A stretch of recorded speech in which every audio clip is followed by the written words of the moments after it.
কাপে টিকে থাকার লড়াইয়ে আজ বাংলাদেশের প্রতিপক্ষ শ্রীলঙ্কা। মিরপুরে খেলা সন্ধ্যা 7:30টায়।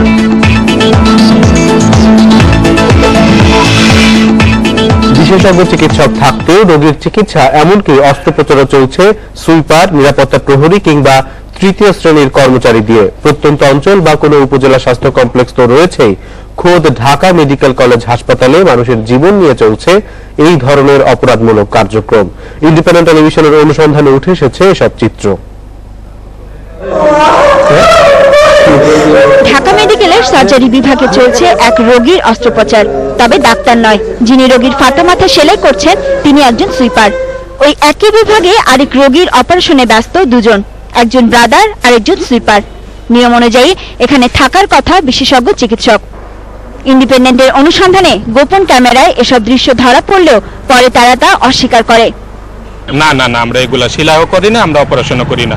অপারেশন করে ডাক্তার, তো প্রশ্নই উঠে না। খোঁজ নিয়ে দেখা গেছে এই ধরনের অস্ত্রোপচারের শিকার হচ্ছেন সাধারণ মানুষ, বিশেষ করে দরিদ্র মানুষ। রোগীকে হাসপাতালে নিয়ে আসার পর খুব দ্রুত চিকিৎসা পাওয়াটাই থাকে তাদের মূল লক্ষ্য। আর সেই সুযোগটাই লুফে নেয় এখানকার অনেক সুইপার, ওয়ার্ড বয় সহ চতুর্থ শ্রেণীর কর্মচারীদের একটি চক্র, যাদের ঝুঁকিপূর্ণ চিকিৎসা থেকে বাদ যায় না ছোট্ট শিশুরাও। সে ডাক্তার না, হয়তো ওই হসপিটালেরই সে কম্পাউন্ডারের মতো হবে, কম্পাউন্ডারই হবে, কোনো নার্স ডাক্তার কেউই আসে নাই। অদক্ষ অপেশাদারদের হাতে গুরুতর অপারেশন নিয়ে এর আগেও গণমাধ্যমে প্রতিবেদন প্রকাশিত হয়েছে, তবু তা অব্যাহত আছে। আর হাসপাতাল কর্তৃপক্ষ বরাবরের মতো তা অস্বীকার করে আসছে। না, ওখানে আমাদের ডাক্তার আছে, ওখানে ওয়ার্ড বয় এমএলএসএস এরা কোনো কাজ করার কোনো সুযোগ নেই। এরকম কথা কোনো জায়গায় যদি হঠাৎ করে ফেলে তারা, তো আমরা সেটা আমাদের নলেজে আসলে তার ব্যাপারে ব্যবস্থা নেওয়া হবে বিধি মোতাবেক। বিশেষজ্ঞরা বলছেন অদক্ষ হাতের অপারেশনের ফলে রোগীর মৃত্যু পর্যন্ত হতে পারে। অনুমতি ছাড়া চিকিৎসা অপরাধের পর্যায়ে পড়ে। যে ফর্মেই হোক, সেটা অপারেশন ছাড়াও ওষুধপত্র ব্যবহার, এমন কি আমাদের দেশে যেরকম দেখা যায় বিভিন্ন ধরনের কোয়াক চিকিৎসা হয় বিভিন্ন রোগে, সেটাও কিন্তু রোগীর অনেক ক্ষতি করতে পারে, জীবন পর্যন্ত বিপন্ন করে দিতে পারে। ঢাকা মেডিকেলে দীর্ঘদিন ধরে চলতে থাকা এসব অনিয়ম আর অব্যবস্থাপনা নিয়ে বারবার দৃষ্টি আকর্ষণের চেষ্টা করা হলেও সেদিকে মনোযোগ নেই কর্তৃপক্ষের। এ ধরনের ঘটনা বাড়তে থাকলে চিকিৎসকদের উপর আস্থা হারানোর আশঙ্কার কথা বলছেন অনেকেই। Safia Sultana, independent news, Dhaka. এ বিষয়ে আলোচনা করতে আমাদের সঙ্গে স্টুডিওতে উপস্থিত আছেন বঙ্গবন্ধু মেডিকেল বিশ্ববিদ্যালয়ের উপ উপাচার্য অধ্যাপক ডক্টর শরফুদ্দিন আহমেদ। অধ্যাপক শরফুদ্দিন আহমেদ, আপনাকে স্বাগত জানাচ্ছি। আমরা যে প্রতিবেদনটিতে দেখলাম, আমরা জানি যে বাংলাদেশের সবচেয়ে বেশি সংখ্যক রোগী যায় ঢাকা মেডিকেল কলেজ হাসপাতালে এবং সেখান থেকে বেশি সুবিধা পান রোগীরা, কিন্তু বাস্তবতা যেটি আমাদের প্রতিবেদক উঠিয়ে এনেছেন যে সেখানে সুইপার বা ওয়ার্ড বয়দের দিয়ে কিছু কাজ করানো হচ্ছে, যেটি একজন সার্জন যেখানে অপারেশন থিয়েটারে থাকা অত্যন্ত জরুরি, তাকে ছাড়াই এই অপারেশনগুলি কিভাবে হয়? আপনি জানেন যে বাংলাদেশে চিকিৎসক এবং চিকিৎসা প্রতিষ্ঠান যে পরিমাণ থাকার কথা, এখনো পর্যন্ত সব জায়গায় মিলে অতটা এখনো পর্যন্ত পর্যাপ্ত নয়। তারপরেও বাংলাদেশের যে কোনো প্রত্যন্ত অঞ্চল থেকে ঢাকা মেডিকেল কলেজেই বেশি চিকিৎসা হয়। এছাড়া বঙ্গবন্ধু শেখ মুজিব মেডিকেল বিশ্ববিদ্যালয়ের সমস্ত মেডিকেল কলেজ এখন তো প্রায় জেলায় জেলায়ও আছে। সেখানে সমস্যাটা যেটা হয় যে ইমার্জেন্সি মেডিকেল অফিসার সেখানে উপস্থিত থাকার কথা এবং নার্স এবং চিকিৎসা সহকারীরা সেখানে থাকার কথা।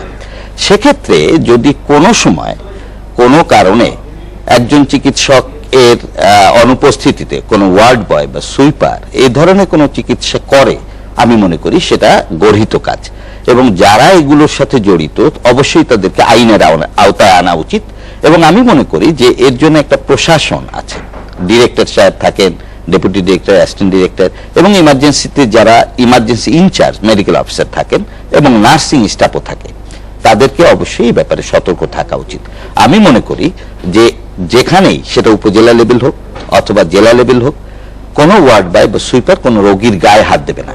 রোগীকে যখনই তারা আসবে তারা রিসিভ করে, হয়তো রাস্তা থেকে ধরে কোলে করে নিয়ে আসতে হয়, সে সহযোগিতা তারা করবে, করে ডাক্তারের কাছে নিয়ে যেতে হবে এবং অবশ্যই ডাক্তার ছাড়া অন্য কেউ। উচ্চ আদালতের নির্দেশনাও আছে কিন্তু যে সার্জন ছাড়া কেউ এই ধরনের কাজ করতে পারবে না। তবে আমি মনে করি কোন সার্জন বলতে ঢাকা মেডিকেল কলেজ ওটিতে যাওয়ার কথা না, সার্জন ছাড়া অন্য কেউ ওটিতে ঢুকারই কথা না। যদি আমি মনে করি ওটিতে না, হয়তো আউটডোরে কেউ একজন হয়তো ভেঙে গেছে হাত অথবা কোন রকম শ্বাসকষ্ট হচ্ছে, সাথে সাথে বেড তৈরি করার থেকে শুরু করে ডাক্তার ডাকার আগ পর্যন্ত রোগীকে তারা কাউন্সেলিং করার জন্য ব্যবস্থা নিতে পারে, যে ওয়ার্ড বয় বা ওখানকার অন্যরা। কিন্তু ডাক্তার ছাড়া কোন রকম সার্জারি বা কোনো চিকিৎসা কোনো কেউ লিখতেই পারবে না। একটা আইনও আছে বিএমডিসিতে যে ডাক্তারের প্রেসক্রিপশন ছাড়া অন্য কেউ প্রেসক্রিপশন করতে পারবে না, ডাক্তার লিখতে পারবে না এমবিবিএস বা বিডিএস ছাড়া।